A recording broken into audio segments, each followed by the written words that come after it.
दोस्तों नमस्कार। TRP TV में आपका हार्दिक स्वागत है। मैं रवि पारिक, आपका दोस्त। दोस्तों, आपने यदि मेरा पिछला वीडियो देखा होगा जहां पर मैंने law of conservation of energy की बात की थी।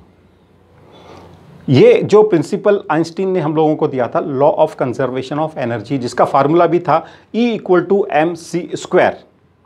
मैंने कॉलेज में पढ़ा था, ज़्यादा तो ध्यान में नहीं है, लेकिन मैंने जो प्रैक्टिकली देखा वो मैं आपके साथ शेयर करने जा रहा हूँ।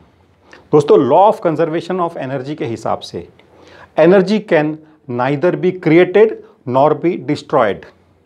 एनर्जी को न आप बना सकते हो, न आप समाप्त कर सकते हो, but it can be transformed from one form to another.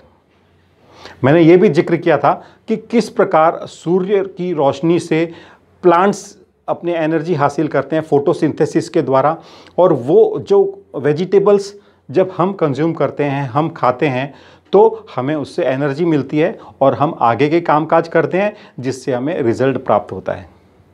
इसका मतलब है एनर्जी गिव्स रिजल्ट। दोस्तों, मैंने आपको ये भी एक बात बताई थी कि हमारे थॉट्स हैज़ एनर्जी। हमारे जो थॉट्स हमारे दिमाग से उत्पन्न होते हैं वो उनमें एनर्जी होती है। दोस्तों, हमारा जो दिमाग है ये दो तरीके से काम करता है, याद रखिएगा।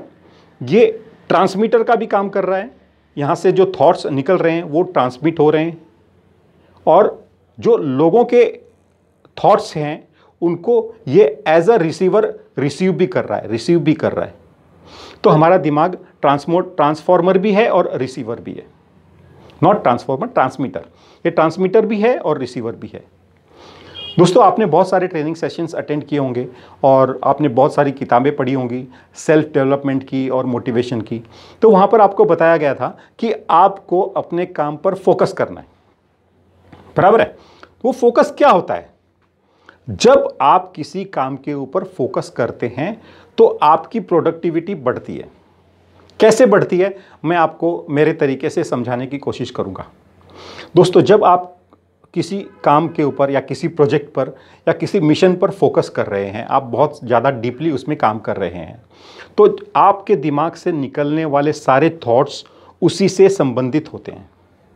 जो थॉट्स आपके यहाँ से निकलते हैं उनमें एनर्जी होती है, वो एनर्जी यहाँ से जाती है, तो बहुत सारे लोग उसको रिसीव करते हैं और वो आपसे कनेक्ट होते हैं। आपने देखा होगा कई बार आप किसी को याद करते हैं तो उसका फ़ोन आ जाता है, इसे टेलीपैथी कहा जाता है। लेकिन यहाँ पर जब याद का थॉट आपका गया तो उसने उस थॉट वाली एनर्जी लेवल को यहाँ पर उन्होंने रिसीव किया, और वो रिसीव करने से उसको भी आपकी याद आई और आपको उसने फ़ोन कर लिया। तो इस प्रकार से थॉट्स ट्रांसमिट होते हैं और रिसीव होते हैं। जब आप फोकस कर रहे हैं तो जो आप ट्रांसमिट कर रहे हैं तो लोग उन्हें इक्वल वाइब्रेशंस वाले, या मैं कहूँ तो इक्वल फ्रीक्वेंसी वाले लोग उन्हें रिसीव कर रहे हैं। दोस्तों, जिस प्रकार एफएम रेडियो पर हम जब परफेक्ट ट्यूनिंग करते हैं तो क्लियर वॉइस मिलता है, उसी प्रकार हमें यदि रिजल्ट चाहिए तो यहाँ से निकले हुए वाइब्रेशंस को या थॉट्स को या एनर्जी को हमें रिसीव करने वाले लोगों के साथ ट्यूनिंग करनी होती है।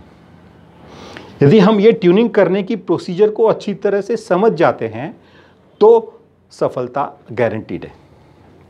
दोस्तों, बहुत सारे लोगों में आपस में अनबन रहती है, लोग एक दूसरे को समझते नहीं हैं।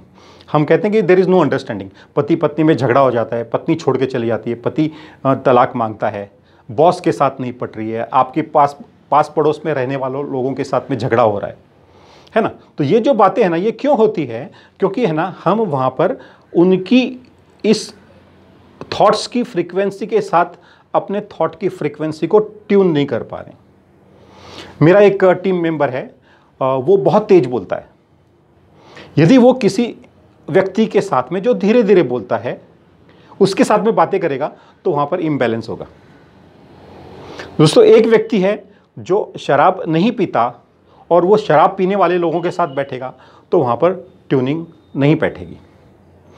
दोस्तों, यदि आप आपके बॉस के थिंकिंग के साथ नहीं चलेंगे, उसके जो प्रोग्रामिंग है उसके साथ आप काम नहीं करेंगे, तो आप उसके साथ ट्यूनिंग नहीं कर पाएंगे।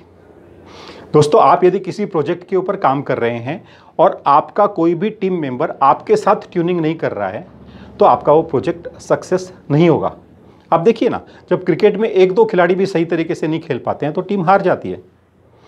इसी प्रकार से हमें हर जगह पर अपनी ट्यूनिंग करने की आवश्यकता है। दोस्तों, यदि कोई व्यक्ति ऐसा है जो बहुत तेज़ी से डिसीजन लेता है, इमीडिएट काम करने का एक्शन रखने वाला उसका व्यवहार है, तो आपको चाहिए आप भी उसके साथ इमीडिएट डिसीजन लें। मान लीजिए आप किसी मैं इंश्योरेंस एडवाइज़र की बात करता हूं, क्योंकि मेरे टीम में सारे इंश्योरेंस एडवाइज़र हैं। तो यदि आप किसी कस्टमर के पास में बैठे बातचीत कर रहे हैं और वो आदमी क्विक डिसीजन मेकर है, आप इस चीज़ को नहीं समझे और आप उसको बोलते हो ठीक है सर, आप सोच समझ के मेरे को बता देना, तो आपको वो सेल नहीं मिलेगा, क्योंकि उसको डिसीजन अभी लेना था लेकिन आपने उसको प्रोलॉन्ग कर दिया, तो उसके साथ में आपकी ट्यूनिंग नहीं हुई। यदि सामने वाला व्यक्ति मधुर व्यवहार करने वाला है और आप चीटिंग करने जैसे व्यवहार, मतलब श्रूड टाइप का व्यवहार करते हैं, तो आपके साथ में ट्यूनिंग नहीं होगी। आपको उसके साथ उसी तरह का मृदुल व्यवहार करना होगा। कोई आपको रिस्पेक्ट दे रहा है और आप उसे रिस्पेक्ट नहीं दे रहे हैं, तो आपकी ट्यूनिंग नहीं होगी। तो इन छोटी छोटी बातों पर यदि हम ध्यान देते हैं तो हम हमारे माइंड की उस व्यक्ति के साथ ट्यूनिंग कर पाते हैं। दोस्तों, इस ज़िंदगी में देखिए हमें बहुत लंबे तक जाना है, तो जब हमें ये एक जर्नी ट्रेवल करनी है तो हमारे साथ में आने वाले हर व्यक्ति के साथ हमारे माइंड की ट्यूनिंग होना आवश्यकता है। दोस्तों, इन छोटी छोटी बातों पर हम ध्यान देंगे ना, तो हम बहुत ही खुशनुमा और सुखी, समृद्धि और अच्छी ज़िंदगी भविष्य में बना सकते हैं। दोस्तों, आशा करता हूँ मेरे को आपका ये थॉट, मुझे नहीं, आपको मेरा ये थॉट पसंद आया होगा। यदि आपको पसंद आया है तो इस चैनल को सब्सक्राइब करना न भूलें, वीडियो को लाइक करें और दोस्तों के साथ शेयर करें। दोस्तों, यदि हम इस ट्यूनिंग को सीख जाएंगे तो हम सब के लिए एक बहुत अच्छा नया भविष्य बनता है। Thank you very much.